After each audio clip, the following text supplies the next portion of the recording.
Nesta edição, falaremos ainda sobre o avanço do conflito no Oriente Médio e da reta final das eleições norte-americanas. Antes, apresentando quem participa conosco desta roda, o cientista político Leonardo Barreto, que é sócio da consultoria Think Policy.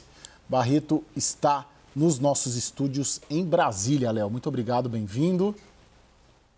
Obrigado, boa noite. Daniel Hittner, nosso diretor de Brasília, e a Thaís Herédia. Bom, gente, a gente começa essa edição tratando sobre como as eleições estão dividindo e dividirão ainda mais o eleitorado da direita brasileira e dificultando a vida da esquerda. A reportagem é do Saulo Tiossi. Na capital de Minas Gerais, a disputa é entre duas alas da direita. A mais tradicional, representada por Fouad Noman, do PSD, e os chamados bolsonaristas, com Bruno Engler, do PL.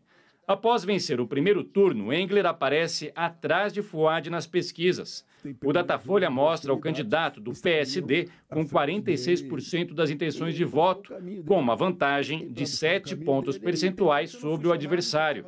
Engler contou com os reforços do deputado Nicolas Ferreira, do ex-presidente Jair Bolsonaro e do governador Romeu Zema. Já Noman fez aceno aos progressistas, mas afastou o presidente Lula da campanha. Em Curitiba, Cristina Grêmio, do PMB, e o vice-prefeito Eduardo Pimentel, do PSD, disputam não só a prefeitura da capital paranaense. A luta dos candidatos é relacionada aos votos dos curitibanos conservadores e dos bolsonaristas. A ex-jornalista recebeu o apoio de Jair Bolsonaro pouco antes do fim do primeiro turno. Pimentel, por sua vez, conta com o PL, partido de Bolsonaro, diretamente na sua chapa. O candidato à vice-prefeitura de Pimentel, Paulo Martins, é filiado à legenda. Em Goiânia, o segundo turno será entre Sandro Mabel, do União Brasil, e Fred Rodrigues, do PL. O pleito traz uma disputa entre padrinhos. Ronaldo Caiado, governador de Goiás, apoia Mabel. Jair Bolsonaro participou da campanha de Rodrigues. Caiado busca espaço para se candidatar à presidência em 2026. Sendo assim, uma vitória em Goiânia, capital e maior cidade do estado, seria uma demonstração de força política. Já a esquerda lida com um cenário mais incerto. Vencer as prefeituras de Porto Alegre e São Paulo parece uma tarefa difícil. No Sul, Maria do Rosário, do PT, está quase 15 pontos percentuais atrás do atual prefeito Sebastião Melo. Em São Paulo, Guilherme Boulos, do PSOL, está 14 pontos atrás do MDBista Ricardo Nunes, segundo o Datafolha. É em Fortaleza, capital, onde o PT tem as melhores projeções, na disputa entre Evandro Leitão e André Fernandes. Ambos estão empatados dentro da margem de erro, com ligeira vantagem para o petista. A vitória de Leitão representaria uma virada no placar do primeiro turno, quando Fernandes terminou à frente. Caso vença, o candidato do PL vai desbancar a centro-esquerda do poder da capital cearense pela primeira vez em mais de 20 anos. Bom, gente, 51 cidades realizarão o segundo turno neste domingo. Se a gente considerar a última pesquisa eleitoral disponível em cada município, é o PL, Jair Bolsonaro, que registra a maior quantidade de disputas, consolidando aí essa sensação de virada à direita nas maiores cidades. Está aí os dados que o próprio Léo Barreto forneceu para a gente, né, da Think Policy. O partido, o PL, já havia vencido em 10 dessas localidades no primeiro turno e, se confirmar o favoritismo, vai ficar com 18 dos 103 maiores municípios, seguido pelo também de direita União Brasil, com 14 cidades. Então está aí o ranking: PL com 8, União Brasil com 7, MDB com 7, PSD com 6, Podemos com 5, PP com 4, aí sim aparece o partido do presidente da República, a esquerda, o Partido dos Trabalhadores, com 3, está lá embaixo nesse ranking. PSDB com 3, Novo com 2, PDT com 2 e Avante com 1. Léo Barreto, de certa maneira, tem esse grande legado aí dessa eleição, né? A vitória da direita, mas é uma direita que sai fraturada entre moderados e radicais. Alguma deve prevalecer tanto neste domingo, mas no tabuleiro político nacional nos próximos meses, já jogando aí para depois da eleição. Como que vai ficar essa relação entre os moderados e os radicais da direita? Olha, Caio, a política normalmente é um jogo de soma zero, né? Ou seja, se algum ganha é porque outro perde. E para a esquerda, em especial, né, no caso do presidente Lula, é muito interessante alimentar essa perspectiva de uma divisão na direita, porque essa é a chance, né, que o PT tem, e o próprio presidente, de ter uma recondução mais fácil em 2026. Me parece que a eleição de São Paulo, de certa maneira, ela é um pouco uma preliminar do que pode acontecer, por exemplo, na eleição nacional de 2026, né? Ou seja, a direita, ou existe uma sensação de direita, de conservadorismo, né, que tem a maior parte das opiniões das pessoas, né, dos eleitores, mas, dependendo de quem for, né, se for uma direita mais do centro ou uma direita mais radical, isso pode dar uma chance para a esquerda, porque aí você parte para um processo de rejeições. Mas isso ainda é cedo, né? Eu acho que o Bolsonaro e o PL, eles mostraram que eles fincaram, né? Acho que os pés nas grandes cidades, né? Onde a gente talvez tenha um voto de opinião, né, mais significativo. Se a gente pegar o segundo colocado naquele gráfico, o União Brasil é um partido que foi composto por democratas e PSL, que foi o partido pelo qual Bolsonaro foi eleito em 2018. Então, ele tem muito capital político, né? Eu acho que na centro-direita, né, e aí você falou do Caiado, falou do Zema, né, até o próprio Tarcísio, ou mesmo lá em cima Helder Barbalho, são lideranças regionais ainda.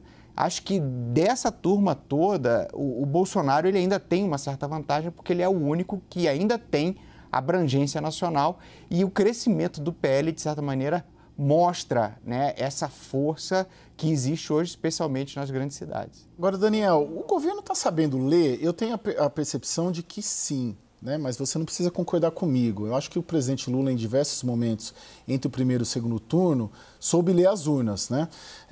Por exemplo, se aproximou mais dos evangélicos, por exemplo, recebeu os banqueiros, né? Teve a carta aqui, não foi o governo Lula, mas é do candidato dele, a carta para os empreendedores que o Guilherme Boulos mandou. De alguma maneira, a gente pode prever um presidente Lula buscando, no mínimo, pelo menos o centro ou a centro-direita, para evitar que a coalizão de direita contra ele em 2026 seja amplamente majoritária e ameace ali, de repente, um favoritismo à reeleição dele? Olha, Caio, o que eu prevejo, presinto um pouco, é o governo e o presidente Lula mais reféns da centro-direita que compõe a sua base no Congresso, principalmente em 2025, no início deste biênio final do mandato. E aí, tudo bem, o governo, quer dizer, não há, digamos, pautas de costumes ali muito complexas. Você vê que os candidatos que estão despontando para suceder Arthur Lira não estão com essa pegada de assumir compromissos sobre votação de pauta de costumes para pegar os votos da direita no Congresso, mas esses partidos de centro-direita têm uma bandeira muito clara que é de um Estado um pouco mais enxuto, de evitar principalmente mais tributação depois dos projetos que elevaram a tributação e a arrecadação do governo em 2023 e início de 2024. Então, quando o governo estabelece uma agenda ali que implica em aumento da CSLL e de juros sobre capital próprio, imposto mínimo sobre multinacionais, taxação mínima de milionários. Não é uma pauta que essa centro-direita que compõe a base do governo, PSD, União Brasil, republicanos, em parte também no governo com o ministro representado, até o MDB, não é uma pauta que tenha aderência desses partidos. Então, eu prevejo, sim, dificuldades do governo com a sua base. E aí é preciso ver algumas características mais de partidos pontualmente. O MDB, que deve ter um triunfo em São Paulo bastante importante com o Ricardo Nunes, pelo que indicam as pesquisas, é um partido que compõe a base do governo e é um partido que até almeja estar na chapa de vice-presidente do Lula em 2026. Mas esse MDB que está disposto a apoiar Lula é principalmente o MDB do Norte e do Nordeste, que tem voto, que elege governadores, mas que não controla o partido. Quem controla o partido é o MDB de São Paulo, que vai estar representado e triunfado com o Nunes em São Paulo. Então, assim, Nunes está mais próximo de Bolsonaro e de Tarcísio de Freitas. Que MDB que fica com o governo, né? O MDB fica com o governo ou vai para a oposição em 2026? Acho que tem ali uma série de implicações advindas do resultado eleitoral deste domingo. Sim, super. Eu tenho muita leitura de que essa provável vitória do Ricardo Nunes aqui é o embrião de uma coalizão de frente ampla de direita contra o Lula, que o Lula consegue combater, se ciscar ali justamente nessas divergências internas desses partidos de centro e à direita. O Daniel coloca um governo mais refém da direita. Isso, em termos de política econômica, pode significar mais dificuldades para a equipe econômica implementar uma política que ele vem tentando implementar, ou a própria direita ali pode ajudar o Haddad e ir numa política econômica mais restritiva? Não, a minha leitura é de que o tempo de ajudar o Haddad já acabou, né? E os conflitos todos que eles tiveram, desde a MP de 28 de dezembro do ano passado, da reoneração, até agora, né, o tempo de fazer concessões e de ajudar o Fernando Haddad a cumprir seu arcabouço, ou até mesmo se vier esse ajuste fiscal, né, com algumas medidas que de repente precisarem passar pelo Congresso, essa situação do Lula de refém, e é uma leitura comum no mercado que eu ouvi essa semana, ninguém mais vai fazer qualquer coisa no Congresso Nacional que fortaleça o Lula. Ele vai ter que se virar com a força dele sozinho, né? Com a base que ele já tem até aqui. Mas ninguém vai ajudá-lo a fazer isso, né? Por exemplo, com mexer no imposto de renda. Mexer como? Dar que vitória ao Lula. Isso, de alguma forma, ajuda o Haddad indiretamente, mas qualquer outra pauta que seja de interesse do Haddad, de interesse da Fazenda, da Simone Tebet, para corte de gastos, há um receio de que o governo não consiga avançar exatamente por esse enfraquecimento político que o Lula vai fazer. O que o setor produtivo, os empresários, enfim, estão aguardando? Primeiro sinal, além do pacote fiscal que pode vir ou não, é se vai haver uma reforma ministerial e qual é o xadrez que o Lula vai conseguir fazer para, de alguma forma, tentar manter uma base aliada mais leal a ele. Então, no curto prazo, antes da gente imaginar o que vai ser 2025, 2026, a primeira leitura que deve acontecer é que pacote é esse que vem, qual a dependência dele do Congresso Nacional. E segundo, qual a reforma ministerial que o Lula vai fazer, se fizer, e que composição ele vai conseguir fazer. Ô, Léo, a Thaís coloca várias coisas, mas o que eu queria jogar para ti é essa esquerda no divã, né, de certa maneira, que se relaciona ali com a estratégia do governo e do presidente que a própria Thaís está colocando, o Daniel também. Tem nos últimos dias, entre o primeiro e o segundo turno, algumas personalidades ou dirigentes petistas, e todos com características pragmáticas, gente que faz a política na rua mesmo, né? A Margarida, a prefeita reeleita de Juiz de Fora, muito bem reeleita, o deputado federal Reginaldo Lopes, o Quaquá, do Rio de Janeiro, são todos muito pragmáticos, apontando já, começando a esse divã da esquerda e do petismo. Isso vai dar em alguma coisa? Você vê o PT com condições, majoritariamente, claro, a gente deu alguns exemplos, de ler esse resultado da UNE e readequar uma rota a tempo de chegar bem competitivo em 2026?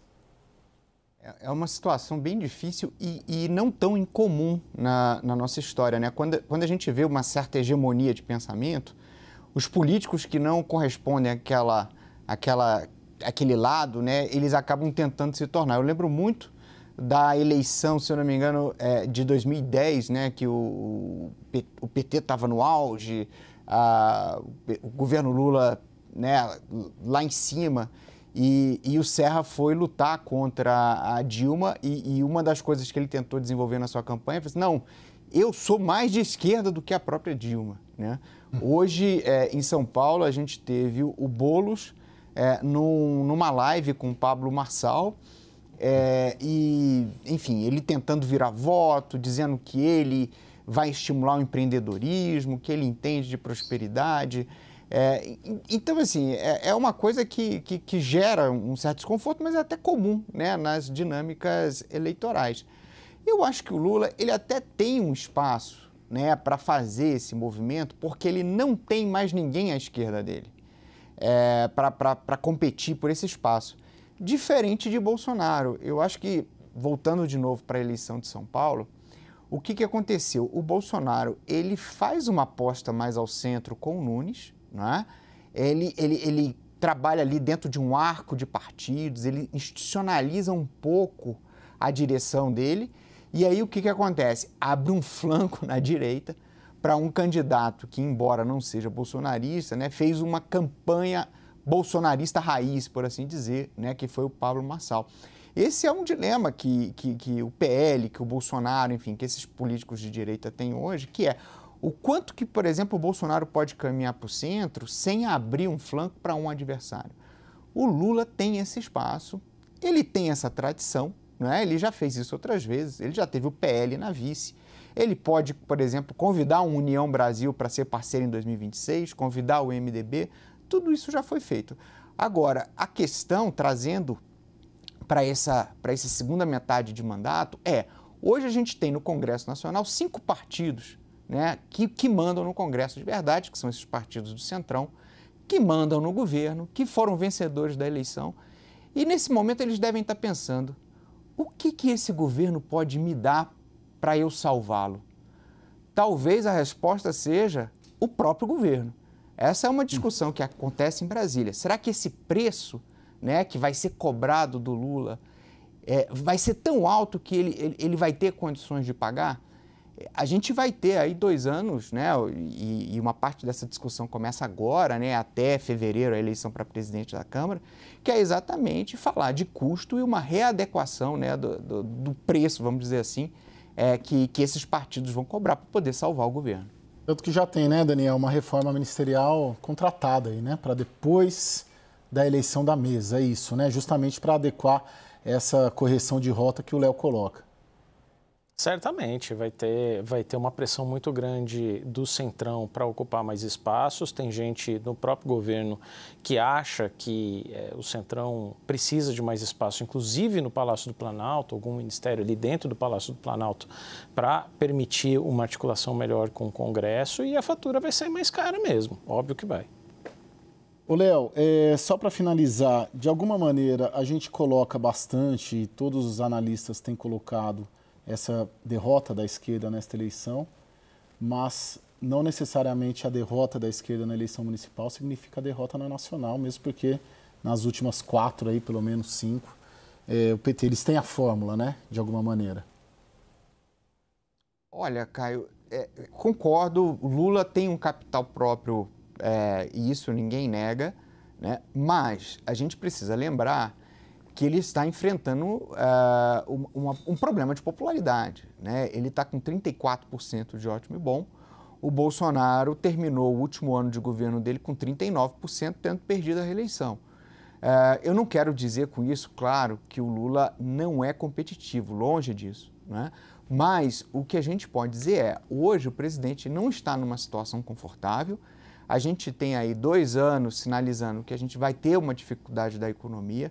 Acho que uma boa parte desse acordo com o Congresso vai brotar ou vai depender do quanto o Lula vai defender de verdade, né, uma agenda de reforma de gastos, né? Me parece que isso é muito importante. E o Congresso, ele não está afim de arcar com todo o ônus de aprovar mais impostos, de aprovar corte de gastos, enquanto o presidente continua apenas anunciando novas despesas. Então, eu acho que existe uma DR encomendada aí, e hoje o presidente, para chegar confortável em 2026, ele sabe muito bem que ele não pode depender apenas do PT, não pode depender apenas do PSOL e nem do PSB. Ele precisa, de fato, fazer uma guinada à direita, mas isso envolve muito mais do que a distribuição de espaços. Isso envolve a construção de uma nova relação de confiança que hoje é muito frágil. Bom, Leonardo Barreto, cientista político, sócio da consultoria Think Policy, muito obrigado, meu caro. Bom final de semana. Eu que agradeço. Um bom final de semana a todos. Também ao Daniel, meus amigos, e a Thaís Herédia. Bom final de semana. E vamos chamar um intervalo, daqui a pouco a gente muda de assunto, porque Israel iniciou finalmente ali o ataque contra o Irã. Até já.